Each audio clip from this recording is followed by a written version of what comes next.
for whatever reason, Hollywood cannot focus on just making good movies and television. It seems to be completely impossible for them. They have no ability to just sit there and do what they're paid to do. They have an activist class unlike any other, and they work very, very hard to make you and I hate them no matter what. And they try to influence elections by telling you who to vote for. As we saw this year, it failed miserably. But what we've learned, there was this great article from The Hollywood Reporter that Breitbart then went and covered, which is that the activist class in Hollywood has been absolutely demoralized by Donald Trump and Donald Trump's victory in the 2024 election.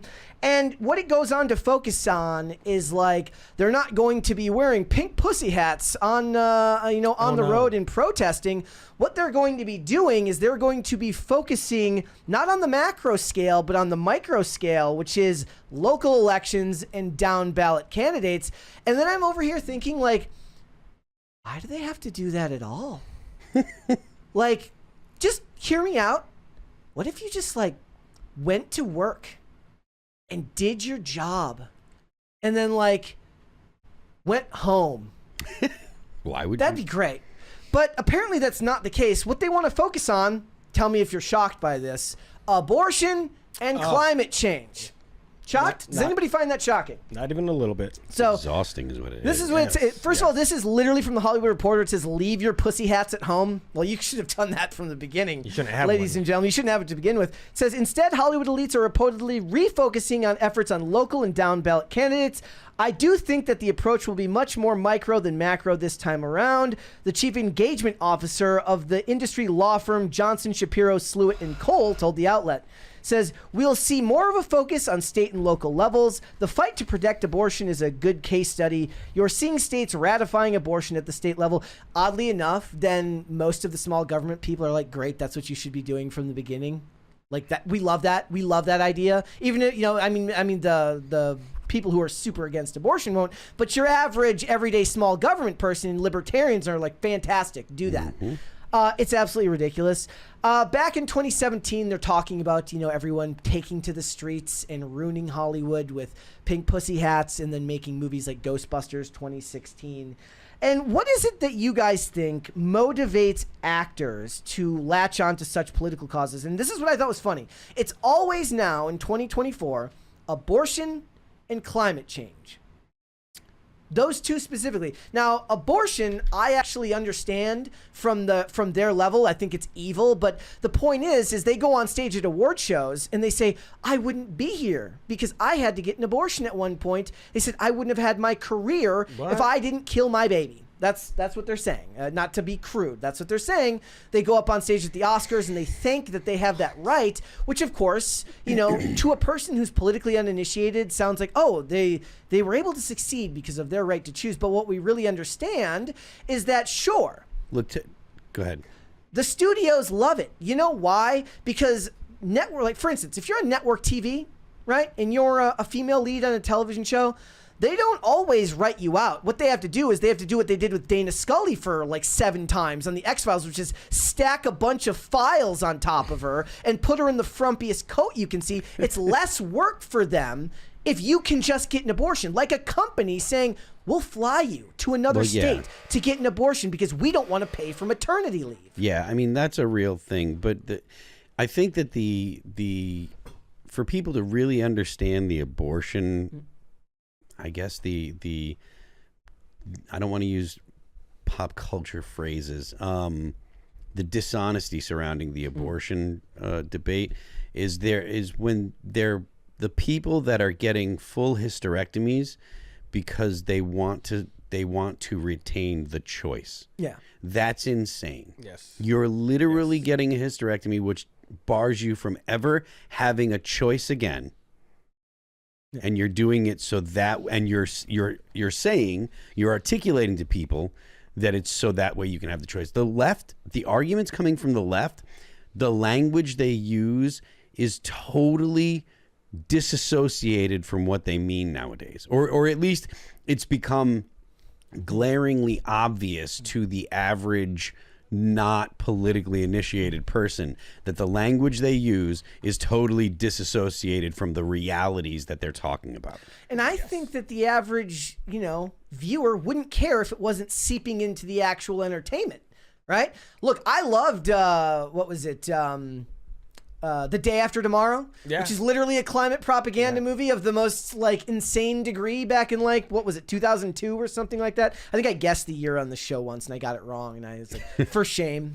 For shame. Whatever. I love that movie. But it says, I'm just going to pull this up from the Hollywood Reporter article. It says, climate change and reproductive rights and immigration will likely be the top concerns for left-leaning industry activists set moving forward. Climate change, reproductive rights, and what? Immigration. Immigration. Yep. Okay. It says, a couple of Hollywood-backed organizations focused on climate solutions emphasize that a regional approach may be increasingly important in the next 4 years. Again, why? Why can't you just make movies? I know I sound like a broken record here, but why can't you just make movies? If you want to do this as an actor in your free time, I guess that's a big part of it is social media, but they're talking about forming PACs. Jane Fonda's Climate PAC.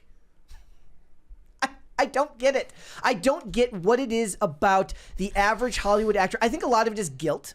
I think a lot of it is the fact that when you make your money the way that they do in a profession that the average person, for as much as we love movies and television, people, the second they say an opinion that you don't like, people denigrate actors and say you're a professional liar, you're a professional pretender. There's a $20 from Carnell. Yep. I reject the premise that The Penguin is overrated. Whether it was the audience response to the finale, the show was consistent. Whether it was the audience response to the finale, the show was consistent in delivering what people wanted out of storytelling. I'll take it out of the slop fest that was 2024. Yeah, and look, a lot of times you can mark the success of something by how many memes are made about it, and the amount of memes that were made about it, about the finale, were incredible. So it was great.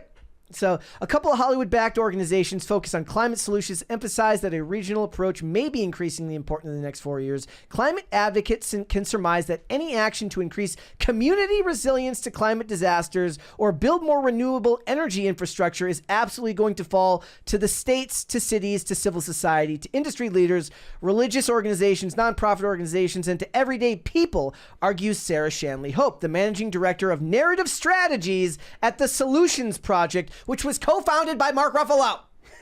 Look at that name. Go to work. If Mark Ruffalo's involved, you know that it's ridiculous. I can't with these people. So I was just curious. So I also saw that one of the things I found interesting is the big industry leaders, maybe not necessarily just entertainment, but you could call Jeff Bezos entertainment. They're kind of on board now for Trump. They're like, look, he seems calmer this time. That's what he's saying. He seems calmer this time. And they're looking to work with him. So is David Zaslav, because they want to be able to expand their businesses, right? Yep. Hollywood is an extremely pro-capitalist industry, which has extremely communist underpinnings, which means it's always at ends. The creatives are always at ends, at odds with the people that hold the purse strings to the industry, which I find to be the most fascinating part about that. But beyond that, I was just curious as to the history of Hollywood and activism. And I was just asking ChatGPT about the history of it. And it goes through from the 70s by decade as to what the differences were from decade to decade to decade. Because as we know, big disasters happen. Crazy things happen in every decade. Anti-war used to be a big part of it in past decades. So how has it changed? In the 70s they say in the 1970s was the founding of modern activism in Hollywood. Keep in mind, in the 1970s, there was a massive number of actual bombings inside the United States. Left-wing terrorism was was out of hand, and it looks like we are going in that direction again. With the George Floyd riots, with the two attempts on Donald Trump's life, with the CEO that was killed. These are all left-wing attacks. These are all left-wing terrorist attacks. Well, what you learn here as you go through this list is it becomes less it becomes less overt. It becomes more personal and more identity focused as every decade progresses. So it says, in the 1970s was the founding of modern activism, civil rights, anti-Vietnam War protests, and environmentalism. Key figures, Jane Fonda, there's that name again. They weren't even connected in the article I was reading before. Anti-Vietnam War, Muhammad Ali, civil rights, and anti-war. And they say the methods were used were public appearances, speeches, and interviews. Well, the big change to that today is social media, right? Yeah. So in the 80s, it was mainstream integration, anti-apartheid, famine relief, and global health crises. Look, again, worldwide, not as focused on America.